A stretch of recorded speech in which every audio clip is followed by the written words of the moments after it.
menores. Muchas gracias.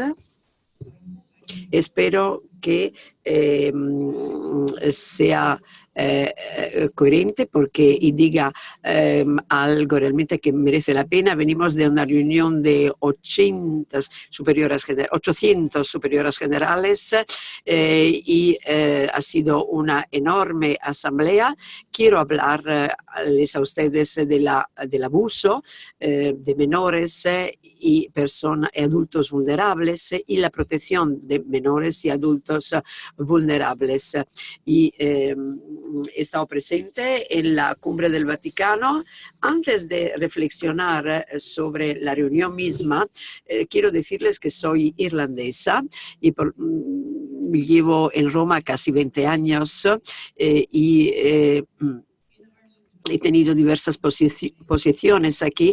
Ustedes sabrán que en Irlanda hemos tenido que afrontar todo el problema del abuso institucional y abusos sexuales, físicos, psicológicos también y muchos abusos han ocurrido en instituciones llevadas por órdenes religiosas, masculinas o femeninas. Y por consiguiente orfelinatos, residencias para niñas y jóvenes. Y esto ha ocurrido en un tiempo en Irlanda cuando se aceptaba el castigo físico en Irlanda y cuando había que mirar a los niños pero no oírlos y cuando no sabíamos nada de la Convención de los Derechos de la Infancia. Ahora, una de las cosas que hemos aprendido es que nosotras como órdenes religiosas, nuestro comportamiento en estas instituciones se le juzga hoy a este comportamiento del pasado con principios actuales y nuestro comportamiento hoy será juzgado dentro de 30 años. Entienden lo que quiero decir, ¿verdad? Y lo que quizá ahora puede ser aceptable en términos de castigos físicos, ciertamente, ya que las culturas cambian naturalmente, y prácticas que anteriormente eran aceptadas no serán quizá aceptadas más, ni siquiera a nivel legal. Antes de venir aquí en Roma, yo he sido directora de una escuela superior en Dublín y en los años 80 y hemos tratado de tener un grupo de personas que se ocupaba del acompañamiento de los jóvenes y dos hermanas se prepararon para esto. Y muchas veces decía a la vicedirectora, por favor, tengo realmente la sensación de que debemos regentar una escuela, un colegio y no un centro donde haya quejas y haya prácticamente todo el tiempo que hay que establecer programas sobre las relaciones sexuales. Y cuando tú das a los niños, a los jóvenes, la posibilidad de hablar de su cuerpo y tenían realmente luego la posibilidad de saber hablar de lo que les ocurría. También, como ustedes saben, hay abusos en el seno de las familias. Y por lo tanto, con esas experiencias que yo tenía en mi contexto irlandés, en mi rol actual, en mi papel actual como secretaria ejecutiva de esta unión de superioras generales, ahora me ocupo más de hermanas. Lo que me preocupa también cuando veo las estadísticas del Vaticano, hay 10.000 huérfanos de los que se ocupa la Iglesia Católica otras instituciones también se ocupan de que no son escuelas, que no son hospitales, que no son clínicas. Hay otros tipos de instituciones en las manos de religiosas naturalmente el 80% de los niños que están en orfelinatos no son huérfanos, tienen miembros de familia, tienen por lo menos un padre, una madre, una familia alargada dos cosas están ocurriendo en los orfelinatos ahora. Son lugares seguros, pero también son lugares que proporcionan educación y también comida. Y muchas veces una familia puede elegir, pedir a las personas que regentan el orfelinato que acoja a un niño o una niña porque se le considera que puede tener una vida mejor. Y me preocupa que alguien pueda decir dentro de 20 años, usted sabía que yo tenía una familia, sin embargo me han llevado al orfelinato. Hay una industria de todo esto. Entonces, si tú llamas a una institución orfelinato, vas a recibir seguramente unos fondos. Hay que sensibilizar también a las hermanas. Debemos dar nombre, el verdadero nombre a nuestras instituciones nosotros hemos tenido aquí 2 seminarios, uno de la institución al cuidado en la familia. Hay movimiento a nivel mundial para examinar el cuidado que se da en las instituciones y ver si estas instituciones pueden reconectarse con la familia y trabajar en partenariado con la familia, de manera que quizás podamos seguir con este cuidado. Y en una fase particular quizá existe la necesidad de que un niño o una niña esté en un centro, pero tendría que estar allí en un periodo muy limitado, porque un niño debería estar normalmente en una familia. Claro que puede haber familias rotas, familias divididas, pero hay que sostener a la familia, acompañar a la familia, formar a la familia.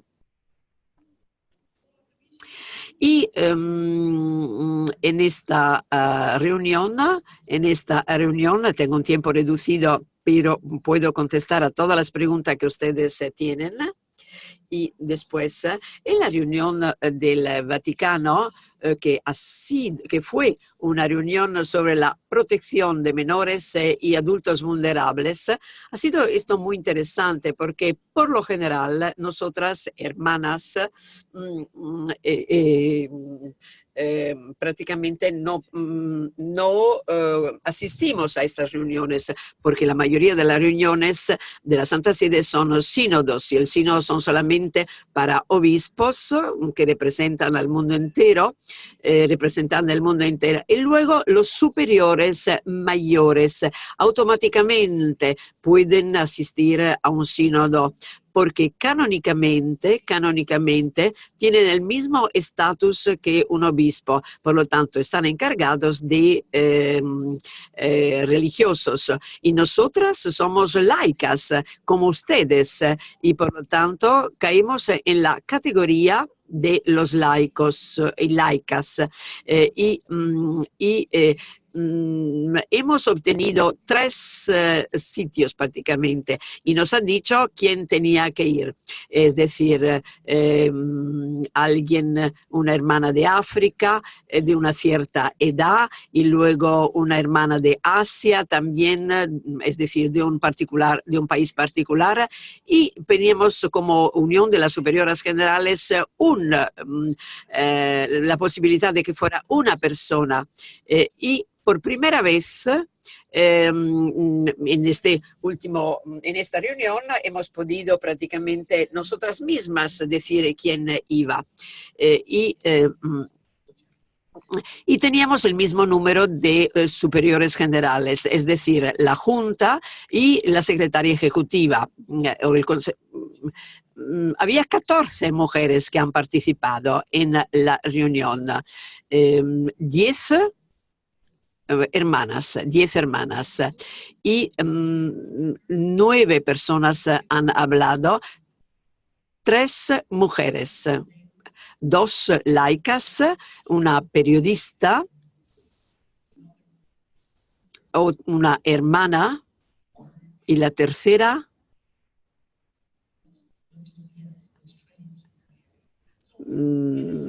bueno, pues no era muy conocida, que yo creo. Y creo que las mujeres han contribuido muchísimo en esta cumbre. Pienso que lo que se quedó conmigo es los 3 pilares sobre los cuales estaba edificada la reunión, es decir, transparencia, responsabilidad y rendición de cuenta.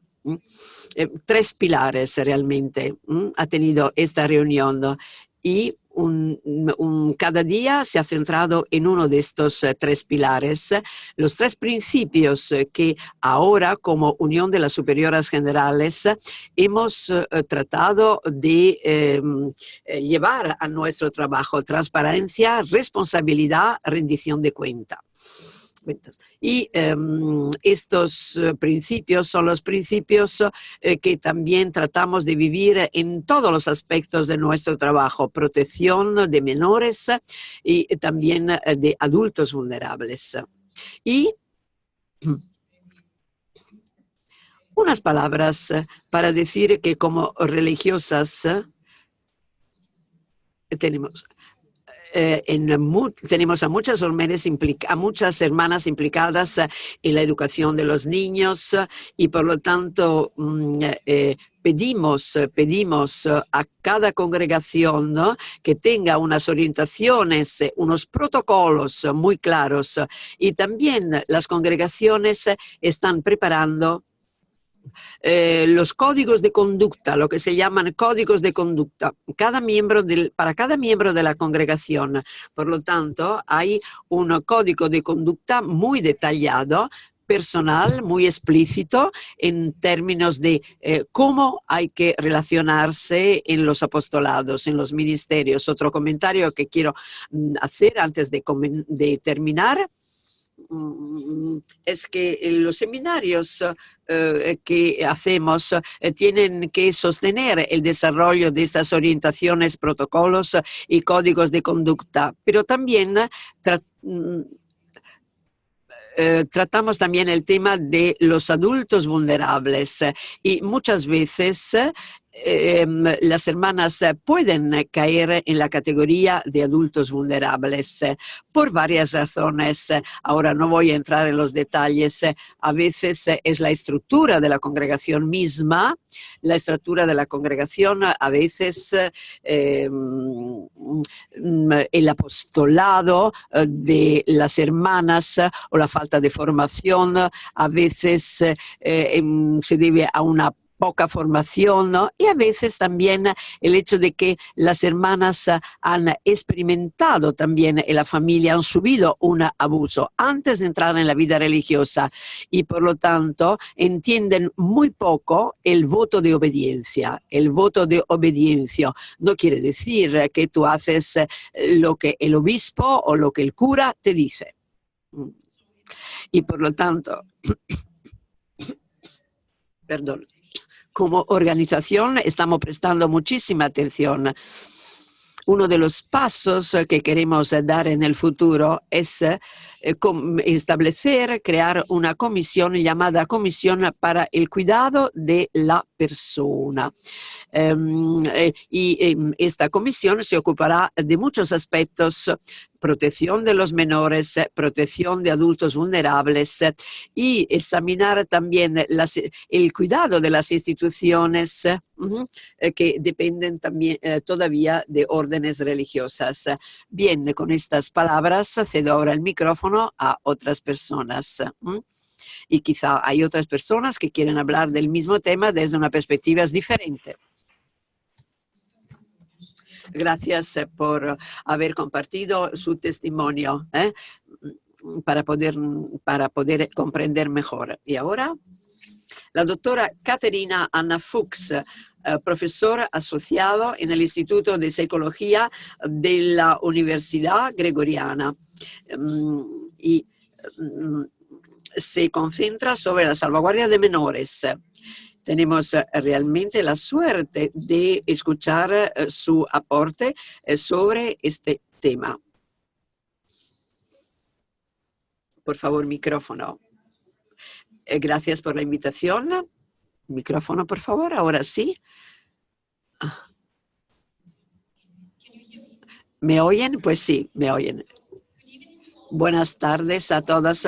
Es realmente un honor y un placer para mí hablarles de cómo podemos crear una toma de conciencia y sensibilidad, sobre todo en el contexto católico, para evitar abuso de menores, pero no solamente, como hemos oído, hay también adultos vulnerables en riesgo, no, a riesgo. ¿Y qué podemos hacer para protegerlos mejor? Por lo tanto, he preparado algunas diapositivas. ¿Qué es lo que vemos y oímos muchas veces en la Iglesia en este momento? Es que son reacciones muy diferentes. Por lo tanto, me siento como impotente ante esta situación, no sé cómo hacer. Otras dicen, esta situación me espanta la Iglesia también. Y también, ¿cómo puedo evitar que una persona de la que soy responsable se convierta en una víctima? O me siento muy triste por el daño, por lo que la Iglesia ha creado. Y también cómo yo puedo ayudar a la persona afectada por esto. Y por otro lado también hay comentarios como realmente ya basta, no puedo escuchar más. Cuando vamos a hablar de otros problemas importantes, yo diría que ese es un problema muy importante, es un asunto muy importante porque se trata de niños, de jóvenes, se trata de adultos y se trata naturalmente de la Iglesia, pero también se trata de nuestro futuro, del futuro de la humanidad. Por lo tanto, hemos tenido una breve introducción sobre este tema. Hemos hablado de huérfanos, de personas, de familias y de esta cumbre que ha tenido lugar. Es un tema muy sensible, no es fácil hablar de esto. Ahora, durante 2 o 3 minutos, traten de reflexionar por un momento. Este tema, ¿qué me dice? ¿Cuáles son mis emociones, mis ideas cuando pienso en el abuso sexual en el contexto de la Iglesia Católica? Y cuando pienso en las consecuencias para las víctimas y también para la Iglesia como tal, como institución o como comunidad. Por favor, piensen 2 o 3 minutos sobre lo que les acabo de decir.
So I'm quite sure that Estoy segura de que vuestras emociones, vuestras ideas son muy similares. Si hay una o dos personas que quieren compartir qué es lo que se les ha ocurrido durante estos 2 o 3 minutos, qué es lo que piensan, qué es lo que sienten de cara a este tema. Todas las contestaciones son buenas. Soy de Cuba. Trabajo mucho en la parte de misión. Y bueno, cuando visitamos los diferentes pueblos y eso, con este problema del comunismo han entrado muchas sectas y nos encontramos que esto es uno de los puntos que más nos atacan.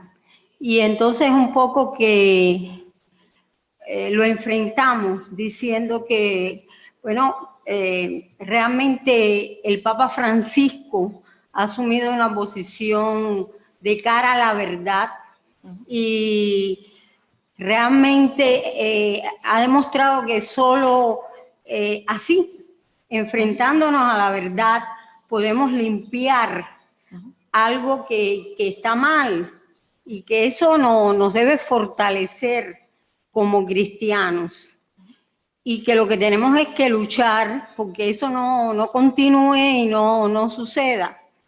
Y que tire la primera piedra el que esté libre de pecado. Entonces, bueno, así hemos enfrentado porque realmente eso es un ataque continuo, sobre todo en Cuba. Lo han usado de una manera muy fuerte tanto por el gobierno como por las diferentes sectas. Thank you. Are there others who would like? ¿Hay otras personas que quisieran compartir?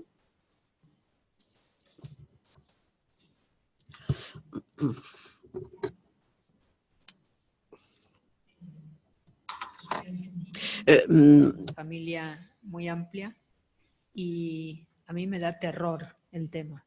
Me da terror que le puede pasar a alguno de los niños de mi familia. Thank you. Anyone else? ¿Alguien más?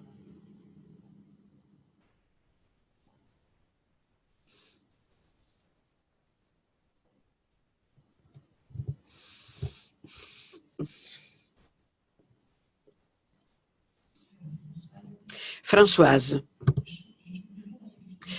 reflexiono, io no vivo muy lejos de la diócesis de Lyon. Monseñor Barbarin ha sido acusado o alejado porque no había denunciado. Lo que quiero decir es que lo que pasa en la iglesia ocurre también en la sociedad.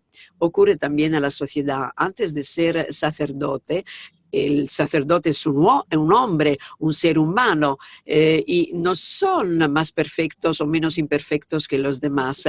Por lo tanto, no estoy excusando a nadie, porque es algo espantoso, porque esto realmente mina a las familias, socava a las familias, a los niños.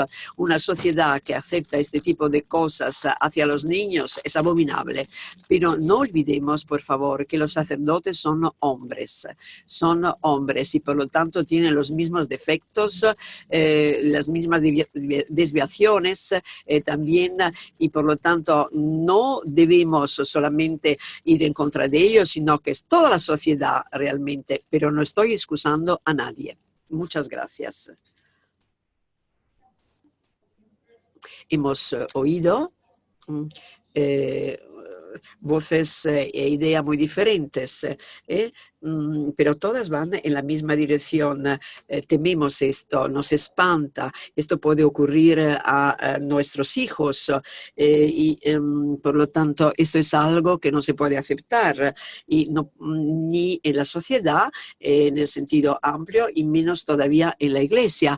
Y nuestra misión es hacer todo lo que podemos para que el mundo sea un lugar seguro para los niños y para los jóvenes. Ustedes vienen de muchas culturas, de muchas partes del mundo y por lo tanto podéis decir, bueno, el abuso sexual no, en mi cultura, en mi país, bueno, no existe o no es un tema. Antes, por ejemplo, en Canadá, Estados Unidos, donde surgieron los primeros casos de abuso, fue solamente en los años 90. Y luego otros casos en Irlanda, en el Reino Unido, en Australia, luego se convirtió en un problema anglófono y luego se descubrieron en Austria, en Alemania, en Polonia casos de abuso y luego eso se convirtió en un problema del primer mundo. El abuso sexual es un problema mundial, universal, no se limita a un país, a una sociedad o a una cultura, aparece en todas las culturas, en el mundo entero y quizá tenemos falta de estadísticas, de datos, pero no significa que no hay casos y que no hay niños o adultos afectados por este abuso sexual y a veces está unido a otros problemas relacionados con el problema de la salvaguardia. Para decirles algunos ejemplos, por ejemplo, dos de estos problemas pueden estar también presentes en vuestro país. El problema del trabajo minoril. Por ejemplo, un niño tiene que trabajar y su cuerpo no está preparado para hacer. Tenemos matrimonios con personas muy, muy jóvenes. A veces una niña de 10 años la obligan a casarse con un hombre de 35, 40, 50 años y naturalmente ese es un abuso también sexual que muy a menudo es aceptado culturalmente porque forma parte de la cultura y de la tradición y de las creencias del país. Por lo tanto, no se ve, no se considera como un abuso sexual de menores. Y luego tenemos la protección de los niños en el mundo digital. Les voy a mostrar dentro de poco un video donde los niños son víctimas de abuso sexual en el mundo digital contándoles también historias y es un problema enorme. No podemos imaginar el problema enorme. Todas las redes sociales y internet, claro que nos ayudan mucho. Estamos conectados con los amigos, con la familia y si necesitamos una información pedimos a Google que nos la dé. Y tenemos muchas ventajas y beneficios, pero también hay muchas desventajas y riesgos también, sobre todo para los niños si no saben cómo usar las redes sociales e internet. Por ejemplo, muchas veces pueden estar encerrados en su cuarto pensando que están hablando con un amigo que puede tener la misma edad y a lo mejor la persona que está por el otro lado, en el otro lado es una persona que tiene 50 años. Por ejemplo, en las playas también puede haber peligro. Por lo tanto, aquí también online, en este mundo digital, los niños pueden ser víctimas de abuso. No es un abuso sexual directo. Y luego el reclutamiento de niños en el ejército, por ejemplo, en grupos armados, y esa es una realidad. Y luego niños que no tienen el cuidado de los padres prácticamente, o con un handicap, con disabilidades físicas, mentales también, y también están en la... naturalmente adultos vulnerables. Todo esto se puede aplicar también a adultos.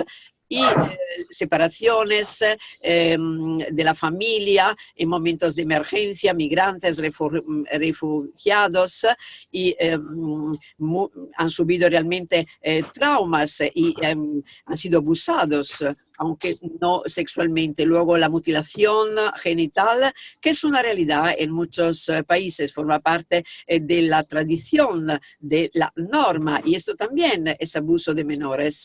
Y luego la violencia de género también, sobre todo muchas mujeres religiosas también están a riesgo, pero hay muchas campañas también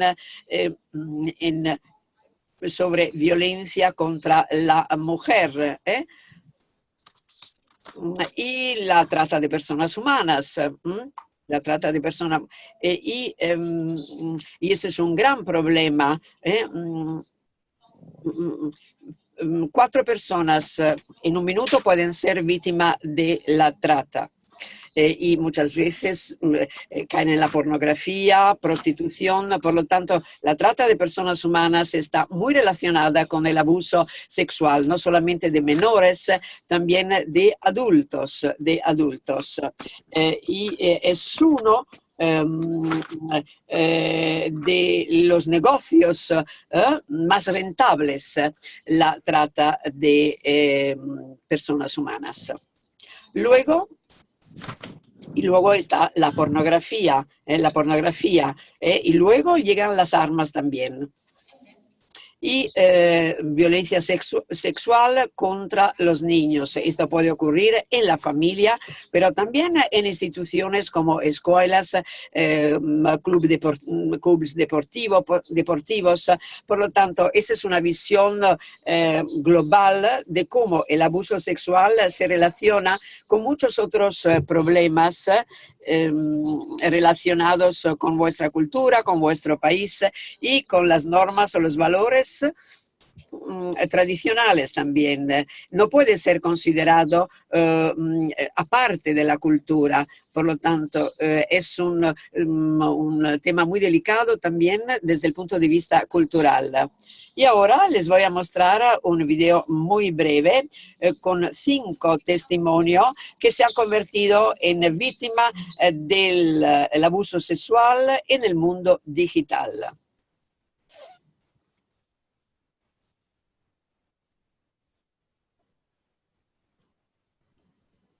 Aprender de nuestro pasado. En el pasado muchas instituciones, incluyendo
friends and boyfriends, but no one likes me.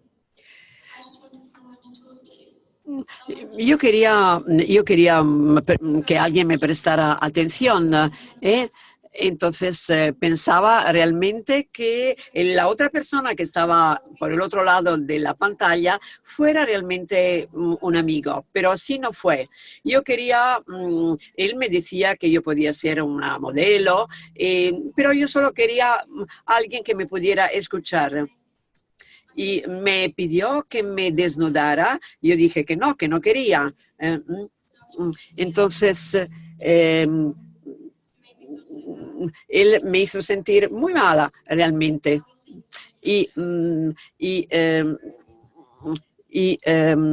Yo tenía que, me dijo también que yo tenía que pagarle para que él... y poco a poco entendí realmente que él me estaba abusando.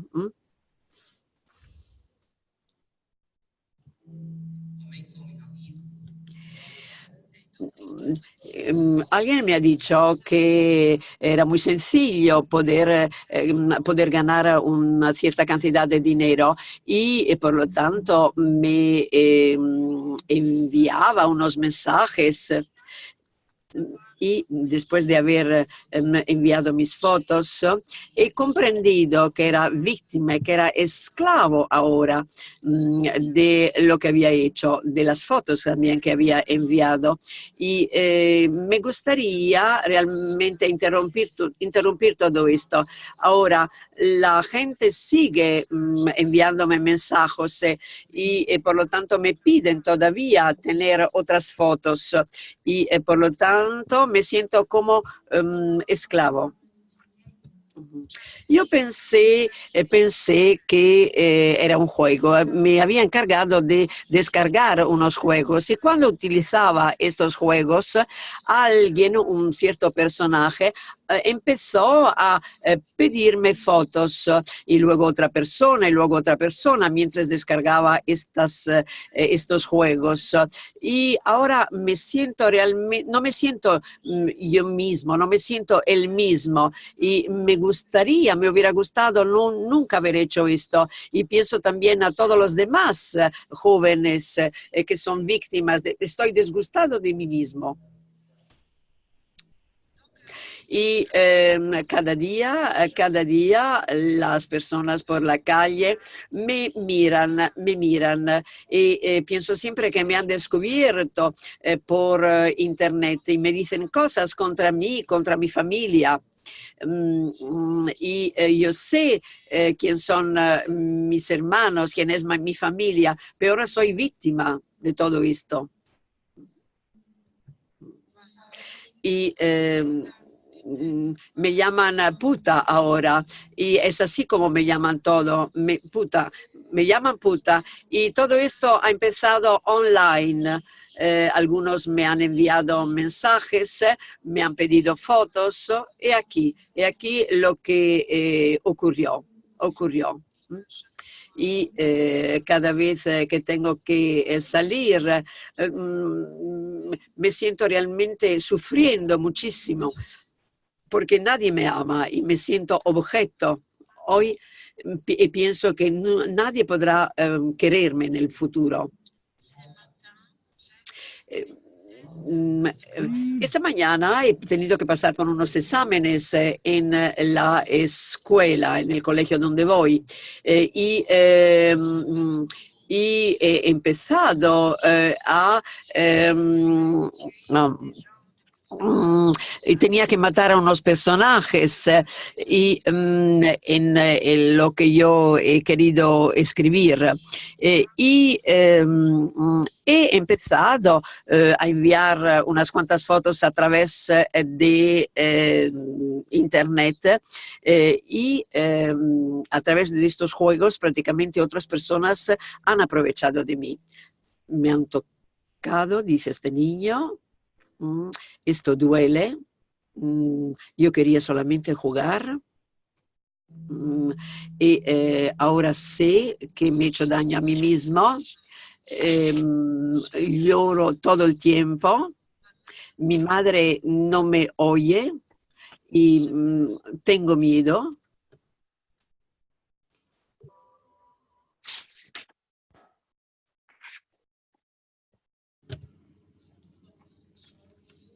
Es un video muy breve, que ha sido presentado hace un año y medio durante un congreso sobre dignidad del niño en el mundo digital, como testimonios que son muy fuertes.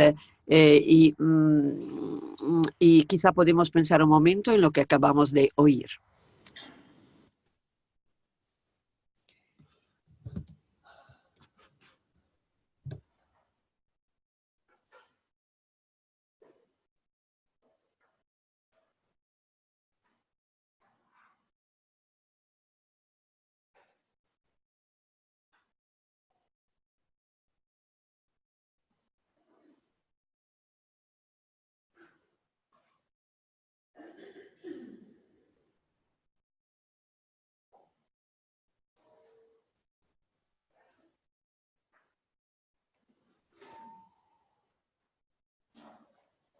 So I think what we have Lo que hemos visto claramente es que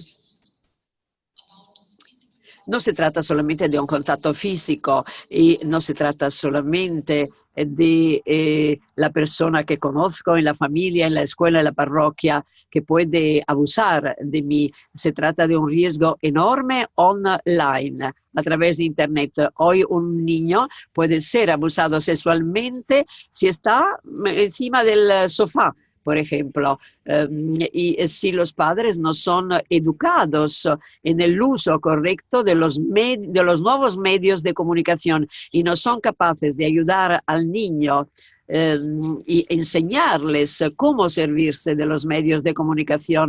Este es un video que indica las reacciones inmediatas y las consecuencias también sobre las víctimas. Y sabemos que también en la iglesia muchos casos pueden llegar después de décadas y prácticamente son sufrimientos que duran toda la vida. Para mostrarles cómo el abuso sexual puede tener un impacto en la vida de una persona, les voy a mostrar otro video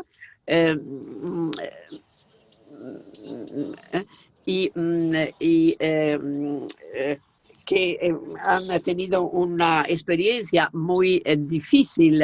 ¿Cuál es el impacto del abuso sexual? No solamente a corto plazo, sino en la vida de una persona, las consecuencias a largo plazo. Y pienso que esto muestra mejor todavía cómo hay que ser sensibles ante este problema y hacer todo lo que se puede para evitar el abuso sexual. Y si ocurrió, por lo menos intervenir, ayudar a la víctima lo antes posible, porque lo antes intervenimos y mejor es prácticamente. Y hay unas terapias óptimas, muy buenas, que pueden ayudar a una víctima a superar e integrar el abuso en su propia vida. En meses o por lo menos en 1 o 2 años. No es necesario que sufran durante años y décadas o durante toda la vida.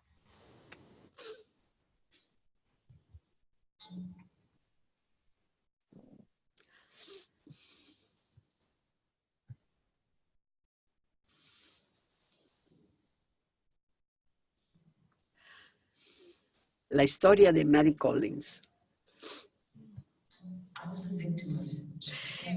He sido una víctima también de abuso sexual cuando tenía 13 años.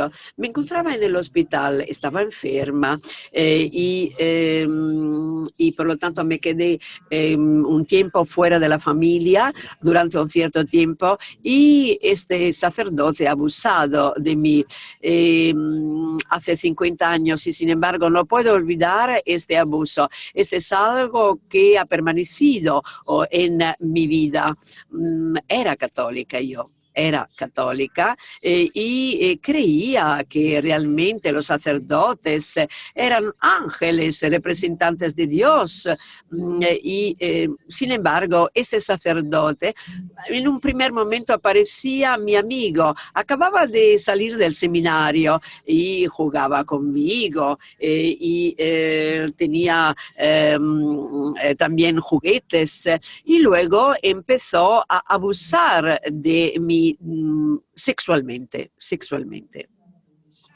Y cada tarde cuando eso sucedía y cuando se iba de mi cuarto, yo empezaba a rezar y decía, Señor, haz que esto no ocurra más, Señor, haz que esto no ocurra más. Y luego la noche después, siempre estaba a mi lado.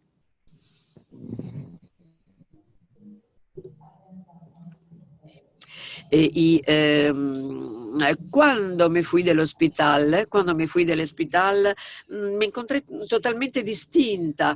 Empecé a ser paranoica realmente, a tener miedo, tenía problemas, tenía depresión y lloraba todo el tiempo y he pasado 30 años de mi vida sufriendo y tratando de destruir esta experiencia, de eliminar de mi vida esta experiencia. Y pensé que nunca podía ser una madre realmente.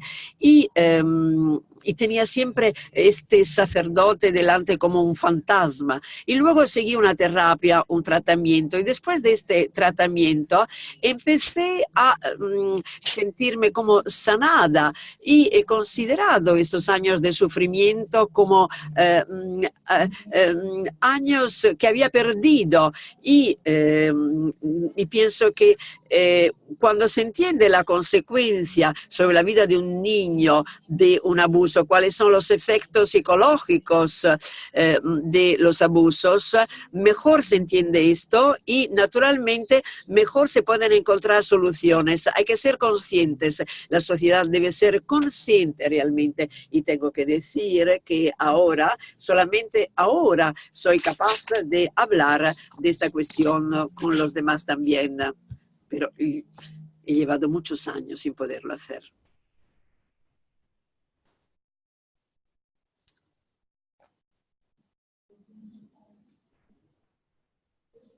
Aquí vemos 30 años de vida realmente malgastados, tratando de sobrevivir día tras día. Y debemos hacer todo lo que podemos para evitar esto.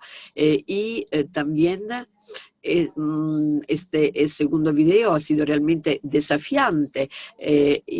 Se trata de digerirlo y por esto propongo una pausa muy breve para poder reflexionar y a las intérpretes también una pequeña pausa. Muchas gracias. Thank you. We'll now have a 3-minute break for our translators. Una pausa de 3 minutos. Pienso que es un momento que podemos realmente meditar sobre este mensaje tan fuerte que acabamos de oír.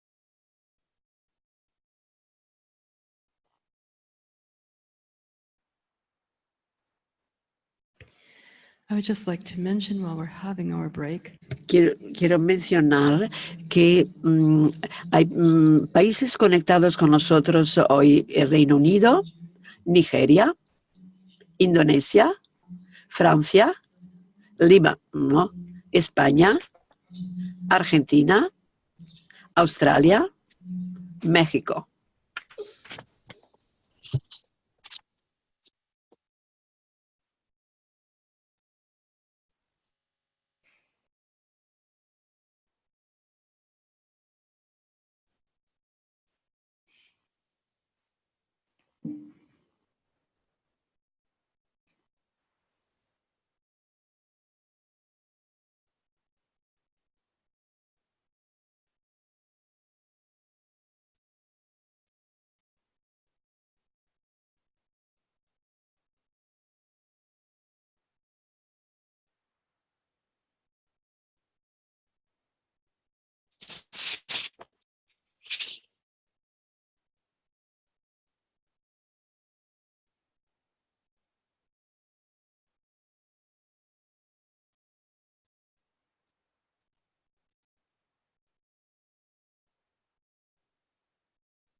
Ladies, I ask for your attention again.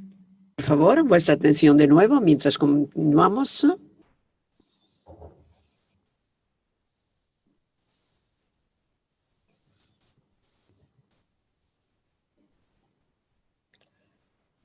Gracias.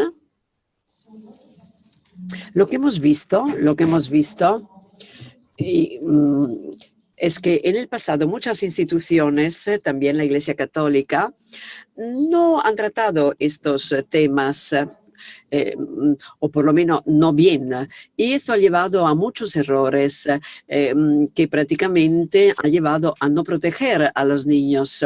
Y hemos visto que en la vida de estos niños y de estos jóvenes los efectos no han sido solamente a corto plazo, sino también a largo plazo. Y pensamos que después de un año, de 2 años, esto se olvida. Pues no. No es esto, no es así. Y muchas veces no lo superan nunca. Por eso es muy importante que nosotros como adultos y todos los adultos deberían ser conscientes de este problema y hacer lo mejor que pueden para proteger mejor a los niños.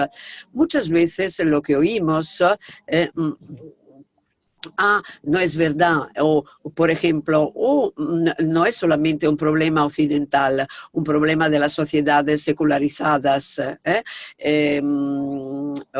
es un problema de todas las sociedades, de todas las culturas, en el mundo entero. Y encontramos abusos sexuales en todas las clases sociales y tenemos víctimas en todas las clases sociales y tenemos transgresores y abusadores en todas las clases sociales. O se puede decir está prohibido el abuso de menor o no es verdad. Pienso que los ejemplos que les he dado antes indican que en todas las sociedades hay problemas quizá diferentes, pero hay problemas para proteger a los niños del abuso sexual o de cualquier otro tipo de violencia. Y también sabemos que este año se celebró la Convención de la Infancia en Naciones Unidas. En 52 artículos se explican los derechos de los países. Aparte de Estados Unidos, todos los países han firmado. Por lo tanto, en el papel, en los documentos, digamos que los niños están en seguridad, pero sabemos que la realidad es bastante diferente.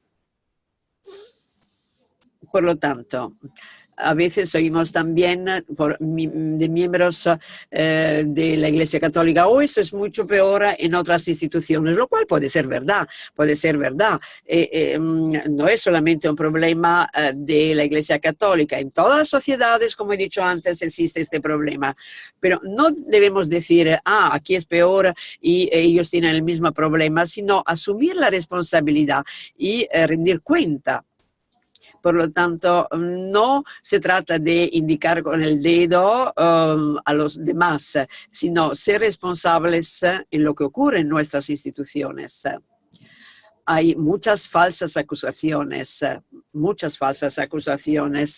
y lo que hemos oído, por ejemplo, de canonistas es que prácticamente el casi 85-90% de los casos no son verdaderos. Las 5 son acusaciones falsas y los demás no sabemos porque prácticamente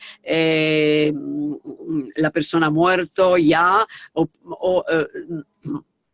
si el caso llega aquí en Roma, parece ser que el 90% son casos de abuso y se han cometido. Otra cosa también que oímos es que los medios de comunicación quieren destruir a la Iglesia. Sabemos que no todas las revistas o periódicos están a favor de la Iglesia. Algunos están contra la Iglesia. Ahora, aquí de nuevo, de alguna manera, parece raro, Pero lo que nos hemos dado cuenta es que también los medios mantienen la importancia o la atención porque, por ejemplo, si no se habla en los periódicos, bueno, por ejemplo, un caso particular puede llamar la atención durante 2 o 3 días y luego se terminó. Por lo tanto, los medios de comunicación nos ayudan también a prestar atención al problema.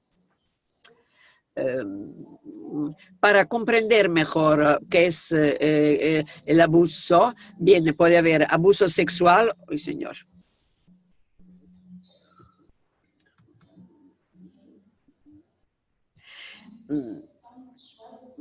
Algunas definiciones que vienen de la Organización Mundial de la Salud.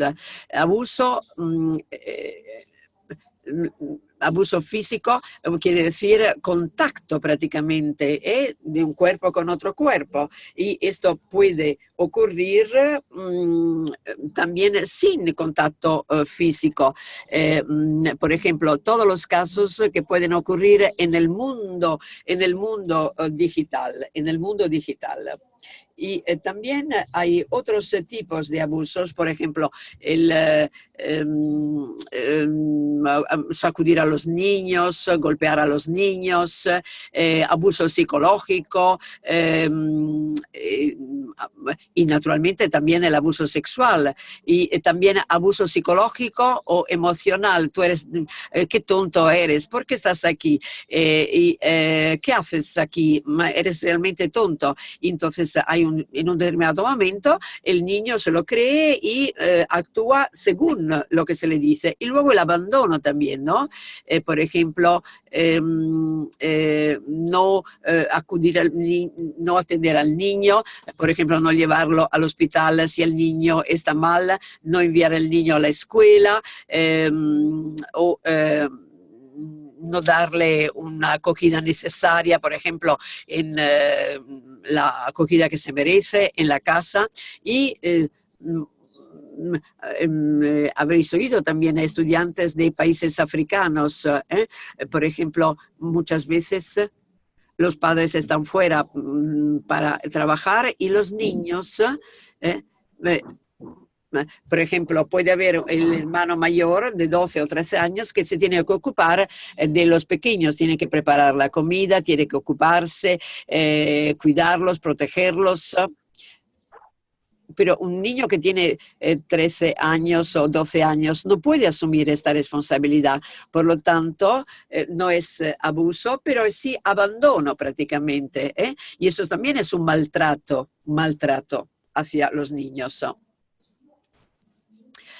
Ahora nos estamos centrando más que todo en el abuso sexual y una definición muy breve de lo que puede ser el abuso sexual.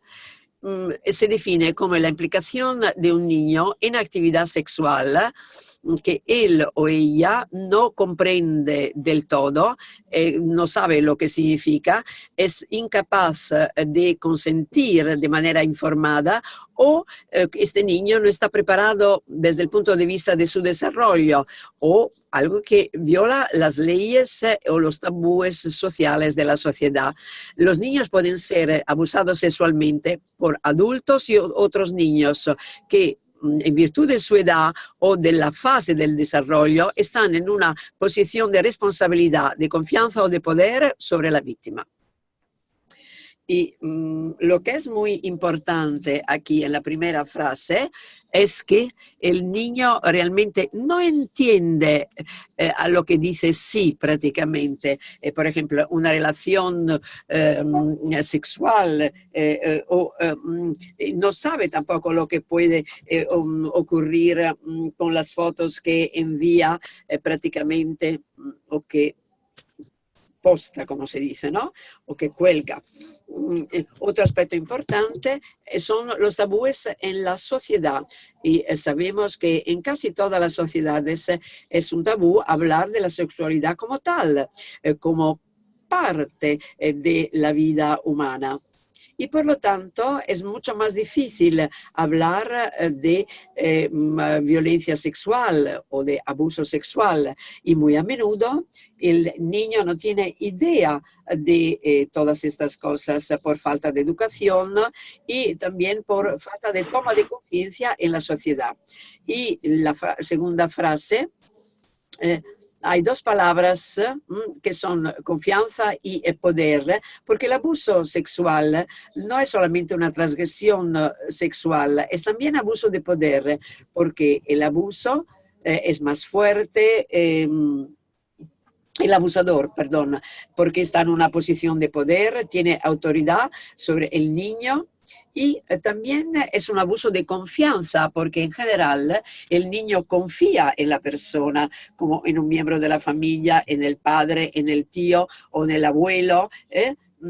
Y en las instituciones realmente también el niño tiene confianza en el entrenador, en el párroco, en el profesor. Por lo tanto, no se trata solamente de una transgresión en sí, sino es también abuso de poder y abuso de confianza. Y aquí algunos datos sobre el maltrato. Algunos. ¿Cuántos niños son víctimas de estos distintos tipos de abuso? Abuso físico, 23% de los niños el año pasado, según la Organización Mundial de la Salud. 23% de los niños han sido víctimas de abuso físico. Un cuarto casi de los niños. En lo que se refiere al abuso emocional, más de un tercio, 36% de los niños. Y luego abandono físico, 16%, y abuso sexual, 18%. Sí, 8% de los niños y un poquito más las niñas y un poquito más los niños. Y por lo tanto, si empezamos a contar 1, 2, 3, 4 y 5 para las chicas y hasta 10 o 12 niños, lo cual significa también que en una clase, en una sala de clase, podemos tener de 3 a 5 niños y niñas víctimas de abuso sexual, sin incluir el abuso emocional, el abandono y otros. Esos son datos oficiales. Por lo tanto, no es un problema del que podemos decir, bueno, a mí no me concierne. No, realmente es un problema enorme, de gran envergadura. Y debemos tratar de ser conscientes y hacer lo mejor para evitar que esto ocurra, como hemos visto, ya que hemos visto cuál es el impacto en la vida de las personas, sobre la vida de las personas. Y hemos visto cómo se queda la persona que es víctima de abuso. Bien, estas son informaciones de tipo general. Y ahora Inés, de Argentina, ella les va a presentar online lo que están haciendo concretamente en su diócesis para tener un ejemplo concreto de una diócesis en un determinado lugar.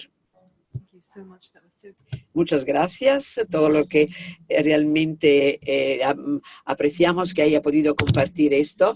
Y ahora tengo el gusto de presentarles a María Inés, miembro del Consejo Pastoral de la Protección de Menores de la Conferencia Episcopal de Argentina. Y ella tiene doctorado en ciencias sociales y también es canonista. Tenemos el gusto de presentarle a María Inés. Buenos días, buenas tardes, mejor dicho, para ustedes allí. ¿Me escuchan bien? Buenas tardes, ¿cómo están? ¿Me escuchan bien allí?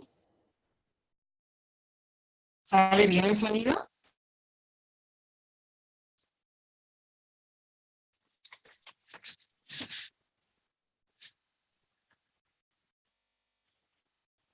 Buenas tardes, ¿sale bien el sonido?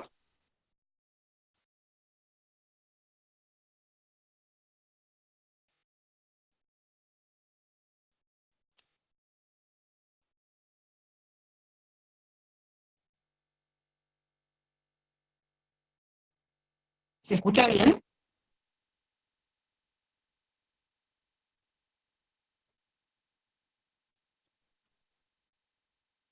Sí, se escucha muy bien, Inés. Perfecto. Muchísimas gracias, muchas gracias por la invitación. Y Tenés que para mí hablar es un mucho más lento, para que te pueda Muy entrar. bien, perfecto. Muchísimas gracias por la invitación.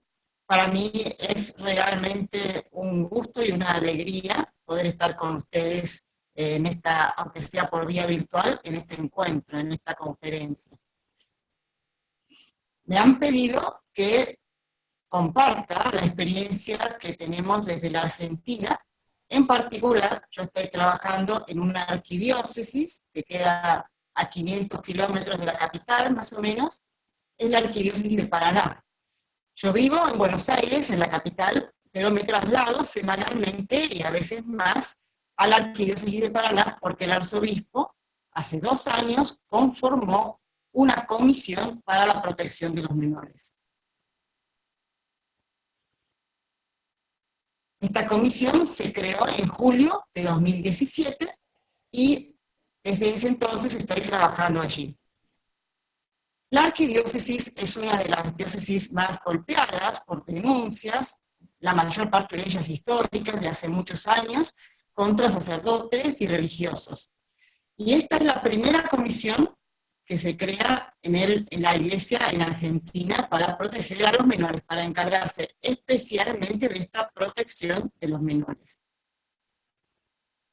Concretamente, está integrada por 3 personas, 3 laicos, un abogado y psicólogo, una psicóloga, y por mí, a quien el arzobispo pidió que coordinara esta comisión.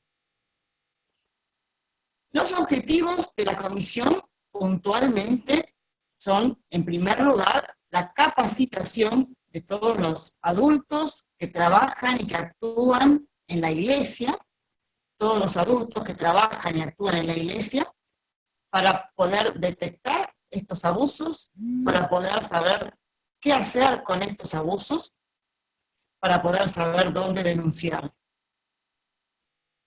También para saber cómo hablar con un menor que nos confiesa, que nos confía un abuso. También saber entender los indicadores que puede presentar un menor que esté pasando por esta situación. También los indicadores que a veces suelen presentar adultos que tengan esta propensión o tendencia o intención de cometer un abuso, para poder prevenirlos. Por lo tanto, la mayor parte de nuestra actividad, la mitad de nuestra actividad, diríamos, si tenemos que hacer una cifra, transcurre en este tipo de capacitaciones. Sinceramente, pensábamos que no iba a ser tanto, pero observamos una gran sed en la gente, mucha ignorancia sobre estas cuestiones, y pensemos que en la iglesia muchos adultos trabajan con menores cotidianamente. Gente que trabaja en parroquias, en escuelas católicas, gente que trabaja en movimientos, o que trabaja o es voluntaria, no es necesario ser un empleado, pero la idea es que todos los adultos tenemos algún grado de responsabilidad y podemos hacer algo cada vez que esto ocurre. Para nosotros fue una sorpresa muy grande que a nuestras capacitaciones acudieran promedio de 500 personas por capacitación, damos una por mes, y que aproximadamente la mitad de estos participantes no provenían de ámbitos eclesiales. Esto fue una gran novedad para nosotros, porque convocamos dentro de la iglesia, sin embargo, luego de algunas capacitaciones, la convocatoria salió del ámbito de la iglesia, y muchas personas de otros ámbitos, enfermeros, policías, docentes de escuelas estatales, de universidades estatales, estudiantes de universidades estatales, se sumaron a nuestra capacitación, y hoy la mayor parte de las veces tenemos que cerrarla, el cupo, antes de la fecha, por la cantidad de gente que quiere participar. Es una capacitación muy breve, dura 2 horas, pero damos los indicadores básicos y y sobre todo damos cuestiones prácticas, cómo actuar, cómo darnos cuenta. Y por supuesto, todo el marco legal en la Argentina, que es un marco legal bastante complejo, pero que, para sintetizarlo, incluye en determinadas profesiones la obligación de hacer una denuncia ante las autoridades de protección al menor. No había conciencia de esto en la mayor parte de la gente, así que estamos intentando que seamos todos conscientes de esta responsabilidad. Una segunda cuestión, objetivo de esta comisión, es el contacto y el acompañamiento a personas que denuncien haber sido abusadas, o sea, víctimas o denunciantes de abuso. Debo decir que esta es la parte más difícil, por muchas razones. Primero, porque muchas veces estas personas que están legítimamente muy golpeadas y muy doloridas, y con una enorme decepción hacia la Iglesia y sus autoridades, muchas veces estas personas, decía, no tienen deseos de recibir el acompañamiento de la Iglesia. Por eso es muy delicado la tarea que tenemos que hacer y el acercamiento a estas personas que muchas veces nos han dicho, no gracias, no queremos tener ningún contacto con miembros de la Iglesia, porque nosotros actuamos desde la Iglesia, obviamente, desde la arquidiócesis y en nombre del arzobispo. Esta es la parte más difícil. Quizás lo primero que hicimos como estrategia fue darnos a conocer como comisión, que la gente nos conociera. Esto hay muchísimos medios de comunicación a disposición, pero lo que hicimos fue potenciar lo virtual, también por una razón económica y de eficiencia. Es muy eficiente y lo hicimos a través de lo virtual con mucha fuerza.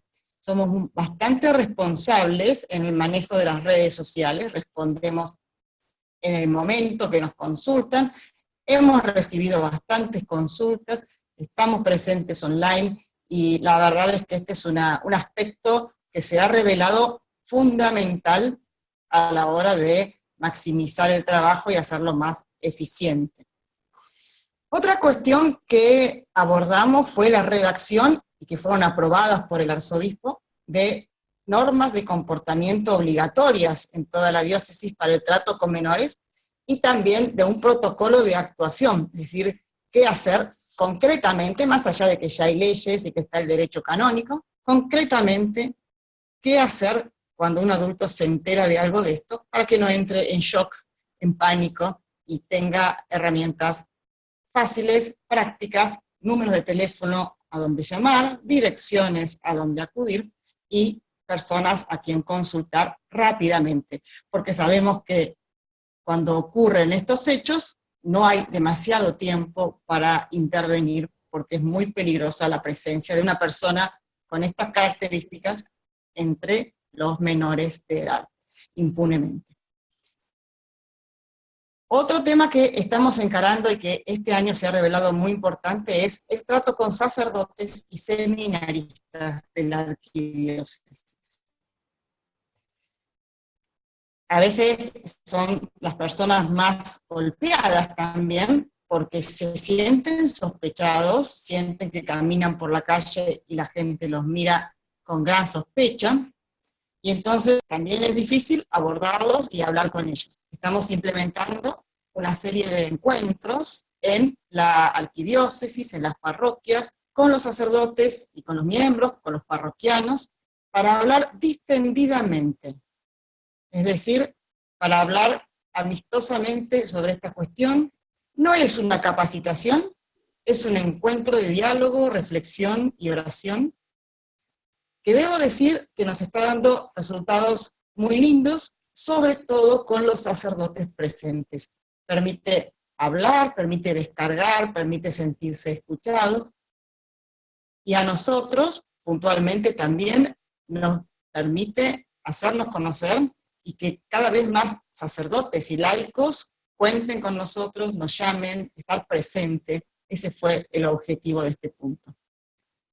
Editamos un libro con prólogo del arzobispo, Monseñor Juan Alberto Puigari, sobre abuso sexual infantil, se llama, herramientas para la prevención en el ámbito educativo. Tuvo bastante repercusión y la verdad es que para nosotros es un instrumento muy importante. Ahí compendiamos lo que dicen las capacitaciones y un poco más también, y está a disposición de todo el público. Otro punto no menos importante, porque es un problema muy complejo que hay que abordarlo desde muchos aspectos. Este punto, decía, es el contacto con las autoridades estatales de protección al menor, que muchas veces desconfiaban de la Iglesia, desconfían aún hoy. Saber a quién puede llegar a gestionar una denuncia eficiente y rápidamente y dirigirnos a él directamente o a ella, a esa persona, establecer vínculos de confianza con ellos para poder trabajar en conjunto en esto de la prevención que nos interesa a todos. Otra relación no muy fácil es con los medios de comunicación. Catalina recién decía que los medios de comunicación, es verdad, hay muchos que no están a favor precisamente de la Iglesia, pero sin embargo son herramientas que en el fondo nos han hecho un favor al descubrir estos temas y obligarnos a actuar. También cuando uno entabla contacto con los periodistas, en mi experiencia al menos, uno se encuentra con una mirada, con una persona con la cual puede dialogar perfectamente. Entonces, esto ha sido también un aspecto que hemos encarado. Además de capacitaciones abiertas al público, vamos a las instituciones, a los colegios, a las escuelas, a las universidades, a los movimientos, y damos in situ una capacitación cada vez que nos lo pidan. El arzobispo decretó que esas capacitaciones son obligatorias. No solamente esta primera capacitación, sino otras que también estamos desarrollando. Una, precisamente, sobre el tema del ciberacoso, ciberabuso, cibergrooming, que despertó también mucho interés entre los jóvenes, sobre todo. Hemos realizado denuncias, comunicaciones a las autoridades, en algunos casos. Hemos mantenido también diálogo, a pesar de que haya sido difícil, con algunas víctimas y familiares de víctimas. Hemos tratado de que las personas comprendan que como Iglesia nos preocupa este tema y realmente queremos colaborar para solucionarlo. Y sobre todo, encaramos esta cuestión desde el punto de vista de que somos todos miembros de la Iglesia. No hay miembros de primera y miembros de segunda. Es más, los niños tienen que ser los privilegiados, tienen que ser los más protegidos, son los más vulnerables, y también nuestros niños que han sido abusados, que han tenido estos problemas, y sobre todo ellos son parte de nuestra Iglesia, y así lo encaramos a esta cuestión. Permanentemente respondemos consultas, y nos llaman también de otras diócesis, porque hasta el momento esta es la única comisión diocesana que hay en la Argentina para la protección de los menores. Existe un consejo que es a nivel conferencia episcopal, pero comisiones o consejos que trabajen localmente, esta es la única que hay en la Argentina. Yo he enviado un PowerPoint que a lo mejor se puede enviar o compartir de alguna manera con la síntesis de esto que estoy comentando, y quisiera terminar quizás con algunos desafíos que me parece importante compartir y con los que nos hemos encontrado en el trabajo de esta comisión, que no es fácil, es mucho trabajo, debo decirlo, es muchísimo trabajo, porque uno no puede demorarse, uno no puede excusarse, no hay días libres, cuando ocurre algo, cuando alguien quiere hablar en ese momento, cuando hay que hacer una denuncia, hay que hacerla en ese momento, cuando hay que comunicarse con el obispo porque pasó algo, hay que hacerlo en ese momento. Es decir, es un trabajo que no tiene horario, 24 horas, 365 días del año, que la verdad que al menos yo lo encaro con mucho amor a la Iglesia entendida como todo el cuerpo de Cristo. todas las personas que componen la iglesia, porque realmente me duele esto que está pasando. Y con respecto a los desafíos más llamativos o más emergentes que me he encontrado, que nos hemos encontrado como comisión, yo diría algunos brevemente, y con esto sí termino. En primer lugar, al conformar la comisión, poder conjugar el compromiso eclesial con una actitud profesional y deseos de trabajar. Encontrar personas que tengan este perfil probablemente no sea difícil en otros países, en Argentina es complicado. Y muchas diócesis, obispos, me han dicho que esa es la dificultad primera para integrar una comisión de esta naturaleza. Segundo desafío, abordar varios frentes a la vez y al mismo tiempo. Implica una multiplicación, somos 3 nada más, pero en muy buen contacto y relación los 3, ya nos conocíamos con algunos de antes, con otros no, pero trabajamos realmente en equipo, y lo que es importante, con un muy buen vínculo permanente con el arzobispo. Otro tema es la presencia permanente en la arquidiócesis que hay que tener. No sirve tener una página web, hacer lindos protocolos, hacer lindas pautas de conducta, de comportamiento, al menos en nuestra experiencia, si uno no recorre y camina, patea, como decimos nosotros, la diócesis, y está con la gente, está con los sacerdotes, está con los seminaristas, está con los docentes, con los directivos, con los padres, con los chicos, que a uno lo vean, que uno sepan que existe y que se pueden dirigir a ellos y hacer, a los otros, perdón, y hacernos las consultas, que cuentan con nosotros, que estamos. Ese fue uno de los objetivos también más humanos, más importantes que nos propusimos. Quizás un par de desafíos más, recuperar iniciativa y credibilidad. Creo que no es para nada la única diócesis que ha sido golpeada en estos temas, y todos podemos experimentar cómo la Iglesia ha perdido mucha credibilidad a partir de estos casos, y con mucha razón. Uno no puede culpar a nadie, es lógico que ocurra esto. Recuperar la iniciativa y poder estar de vuelta al lado de la gente, sin que desconfíen de la Iglesia, es un desafío, me parece, importante y apasionante al mismo tiempo. Tenemos, bueno, algunos de otros desafíos ya los comenté: generar contactos claves con organismos estatales y con la prensa. También acercarse a las víctimas y a los denunciantes de una manera humana, para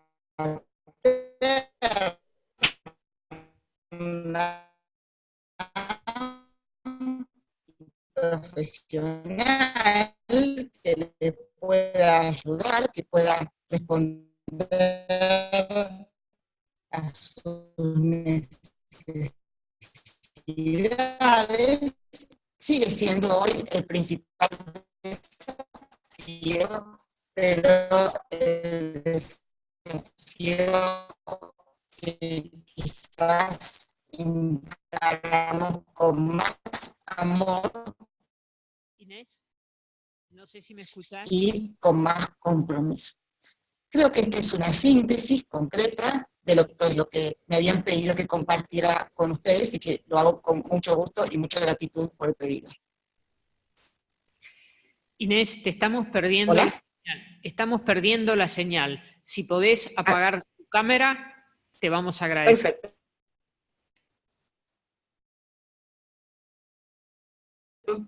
Listo. ¿Ahora se escucha? Thank you, Attorney Frank. Le damos las gracias, María Inés Frank, porque usted ha hablado de la urgencia de formar. Realmente no solamente ayudan a las víctimas, sino también tratan de ver cómo sanar también nuestra iglesia. Y ahora podemos abrir el debate. Si tenéis preguntas, pienso que tenéis ahora la cabeza muy ocupada con toda esta información que hemos recibido hoy, y probablemente No es la primera vez que ustedes han oído esto. Traten de tener un momento para formular alguna pregunta y pienso que todas las personas que han hablado van a estar encantadas de poder contestar.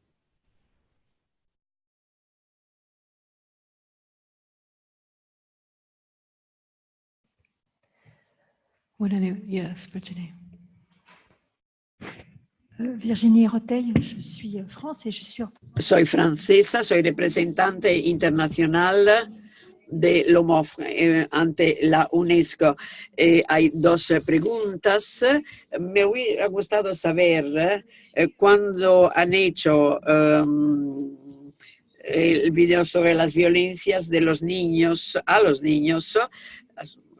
Ustedes han hablado de todas las violencias en la familia y luego violencias psicológicas, pero no violencia, por ejemplo, con relación al divorcio. En la familia los niños sufren muchísimo a causa del divorcio. Es una violencia psicológica y por esto está bajo otro registro o cómo es considerado. Y luego otra pregunta, cuando tenemos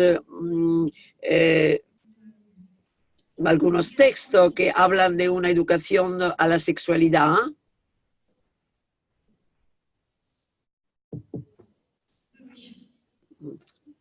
en español me siguen, ¿verdad? Ah, bueno.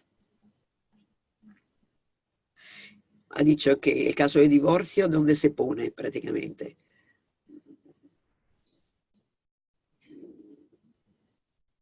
¿Sí? Está repitiendo la intérprete.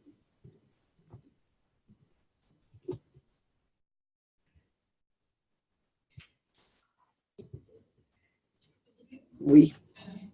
Y no sé si han oído mi primera parte, mi primera pregunta. La segunda sería, nosotras representamos la UMOF en organizaciones internacionales, por ejemplo, Naciones Unidas, UNESCO, y quindi estos textos que hablan de la educación a la sexualidad que empieza a la edad de 2 o 3 años. Y entonces se habla de masturbación de los niños 2 o 3 años y la iniciación hecha por adultos. Entonces se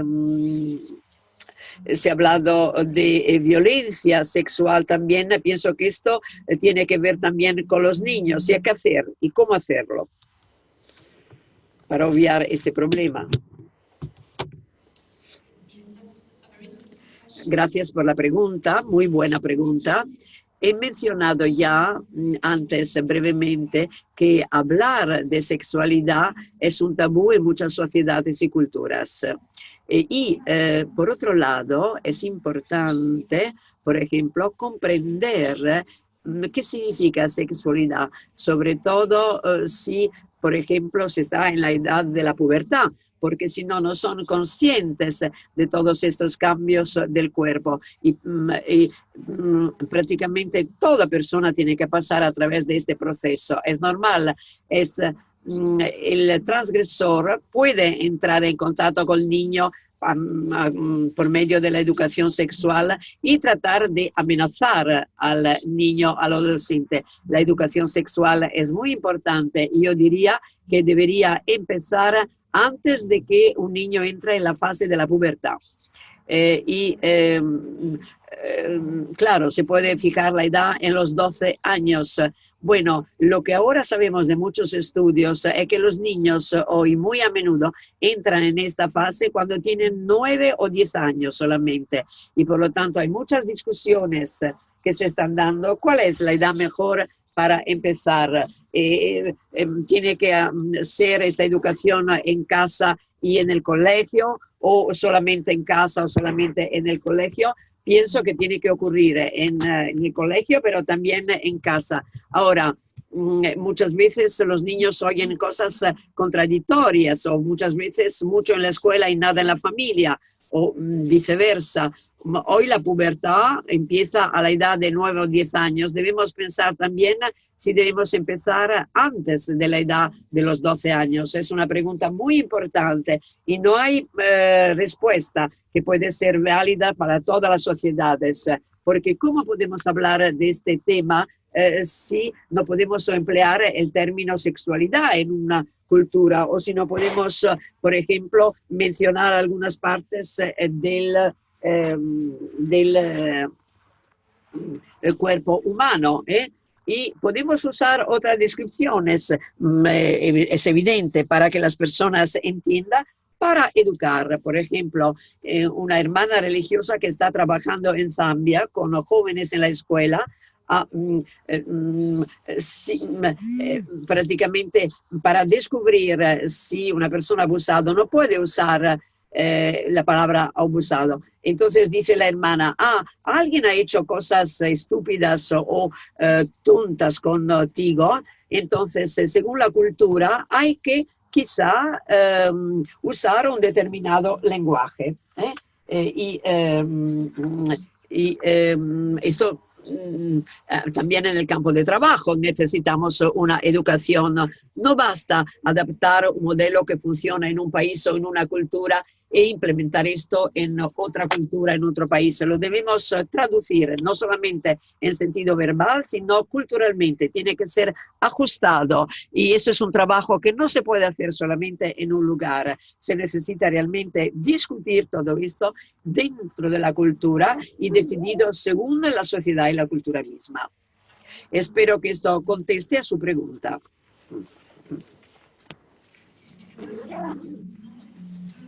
No, yo había dicho 2 años, 2 años, 2 años. 2 años.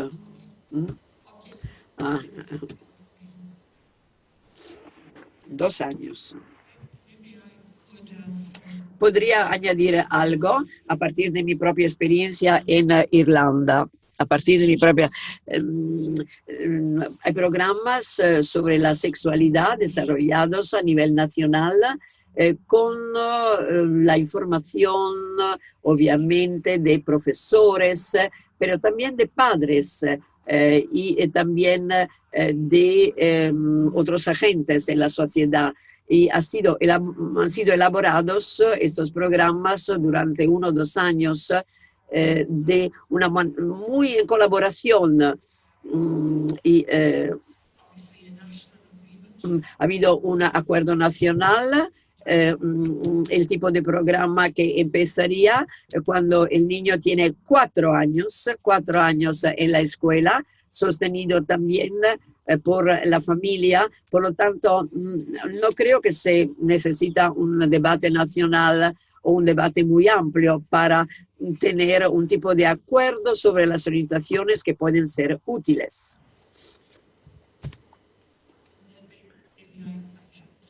Y podría decir que la formación para dar este programa es esencial. Es decir, los padres o, por ejemplo, profesores,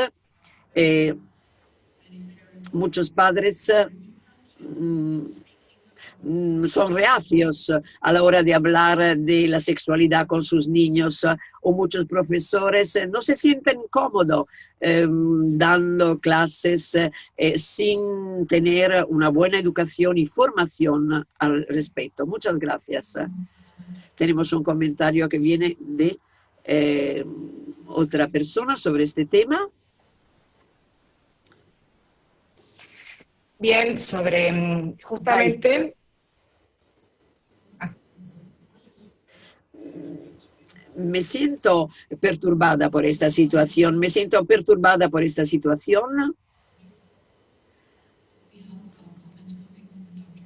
Justamente me estoy dedicando también al tema de la educación sexual en mi país.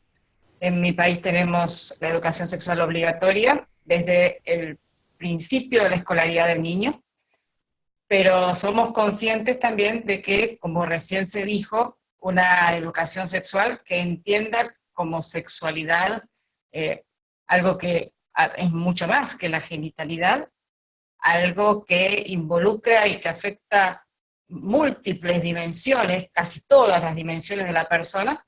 Bueno, este tipo de educación comienza desde el nacimiento prácticamente, con el ejemplo de los padres y con lo que se le pueda enseñar en el hogar.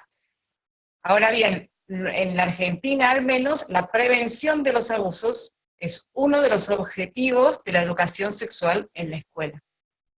Y a mí siempre me resultó útil y muy interesante cuando leí sobre la prevención llamada inespecífica, es decir, aquella que los padres dan a sus hijos y también en la escuela, pero que apuntan a fortalecer actitudes básicas como la autoestima, la capacidad de comunicación, el conocimiento del propio cuerpo, que quizás no apuntan directamente a prevenir el abuso sexual, pero cuando ocurre un problema semejante, o sea, abuso u otro también grave para el niño, este niño tiene elementos básicos de su personalidad que lo pueden hacer reaccionar de una manera de pedir ayuda, comunicarlo a quien tiene que comunicarlo, y que a través de una autoestima que es normal, que es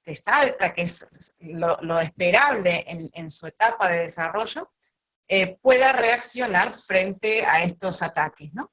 Solamente ese aporte de la prevención inespecífica que claramente comienza con el principio de la vida del niño.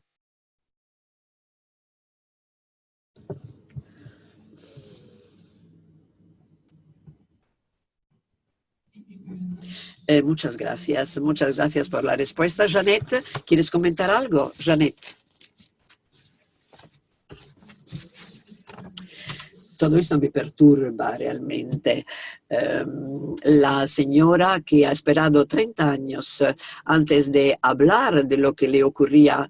¿Por qué ha esperado 30 años? Porque esto me parece que le ha ocurrido cuando ella tenía 3 años en el hospital donde estaba enferma, y por lo tanto, ¿por qué no ha informado al doctor que la seguía, que había alguien que entraba en su cuarto cada noche? Realmente me siento perturbada por esta cuestión, porque esta mujer o esta chica hubiera tenido que decir algo y evitar que el cura entrara cada noche en su cuarto. Por lo tanto, tenía que informar por lo menos al médico que la seguía, que esta persona entraba cada noche en el cuarto para impedir que esto ocurriera. Ella ha aceptado meses y meses esta situación, ha sufrido durante 30 años y ahora solamente habla realmente bien. Pienso que ella hubiera tenido que reaccionar desde los primeros momentos. En lo que se refiere a los abusos sexuales, hay que formar a las familias, hay que formar, repito, a las familias para que las familias formen a sus niños, y hay que hablarles de la sexualidad para evitar muchas cosas. Y por lo tanto, nosotras, mujeres católicas, tenemos un trabajo que hacer, ciertamente, porque, claro, no en todas las familias se puede ir a hablar de la sexualidad. Esa es mi intervención. Gracias por la pregunta.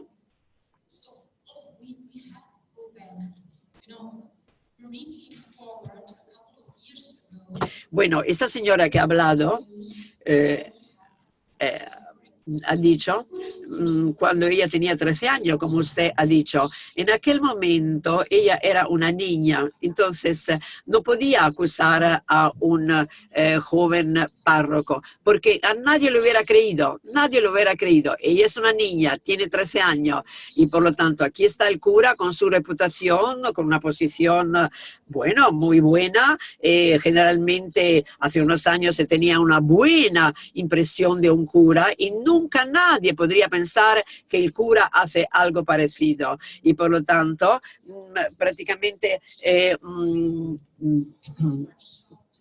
ella fue realmente un choque para ella, un trauma fue esto para ella. Entonces uno se siente como congelada, casi nunca uno se da cuenta de lo que le está ocurriendo, no sabes cómo reaccionar y luego más tarde quizá vergüenza, sentido de culpabilidad, todo porque los abusadores son muy buenos en manipular a las víctimas y diciendo, esto es lo que todos los adultos hacen. Se trata de educación sexual, es uno de los muchos secretos. A ti te gusta también, tú has venido donde mí. Entonces, muchas veces las víctimas se sienten avergonzadas y se sienten culpables y es muy difícil para ellas decir algo para las víctimas y sobre todo en aquel tiempo, hace 30 años, pero también ahora. ¿Quién me cree? Dice la víctima. ¿Quién me escucha? ¿Quién me cree? Y es por esto que es muy importante ser conscientes y ser sensibles. Y por lo tanto, si ustedes tienen una sospecha, es bueno escuchar mejor y estar allí escuchando a las personas si sienten la necesidad de hablar o si tienen la sospecha de que algo está ocurriendo. Pero debemos superar realmente este tabú y ser conscientes de que el abuso sexual es algo que hoy ocurre. Y si pueden, tienen que escuchar y no condenarlos. Pero en aquel momento, hace 30 años, era todavía más difícil. Uno de los testimonios más emocionantes durante la reunión del Vaticano ha sido la de una mujer italiana que habla, después de 40 años, habló del abuso sufrido y prácticamente habló de su vergüenza, de una profunda sensación de vergüenza, pensando que ella era la responsable y no la persona que cometió el abuso, el abusador o el transgresor. Y la primera vez que habló, diciendo que prácticamente necesitó 40 años antes de hablar de lo que le había ocurrido, que habló con su marido. Y prácticamente el marido usó esto para obtener el divorcio y por lo tanto se sintió víctima realmente 2 veces. Y su testimonio en la reunión del Vaticano pienso que cambió la opinión de muchos de los obispos que estaban allí presentes escuchando, porque muchos de los obispos que decían o inclinados a decir, no, nosotros no tenemos este problema, yo no tengo este problema en mi diócesis o en mi parte del mundo, cuando se dieron cuenta que se necesita tanto tiempo antes de hablar, porque prácticamente hay que tener en cuenta muchos factores antes de poder hablar. La sociedad tiene que estar dispuesta a escuchar y a reconocer que este problema existe. Y debemos empezar a pensar que prácticamente hay que crearse un ambiente en que uno se sienta creído y también hay que tener valor y audacia suficientes para realmente contar lo que te ha ocurrido como niños y que te ha herido por toda la vida. Y también tienen que tener la fuerza suficiente para afrontar a la persona que ha cometido el abuso y por lo tanto muchas víctimas dicen que yo quiero ignorar y trato de vivir con ello, Pero este testimonio particular y de algunos otros han sido realmente significativos para convencer a los obispos presentes que esta área, bueno, la cuestión puede quedarse oculta durante muchos años. Bien, es un tema que podríamos discutir durante toda la tarde, pero ahora debemos terminar la sesión, siento decirlo, pero expresando primero prácticamente nuestra gratitud a todas las personas que han compartido con nosotros. Estamos muy, muy agradecidas. Gracias a la hermana Patricia Murphy, doctora Caterina Fuchs, Ana María Inés Frank, muchas gracias de todo corazón.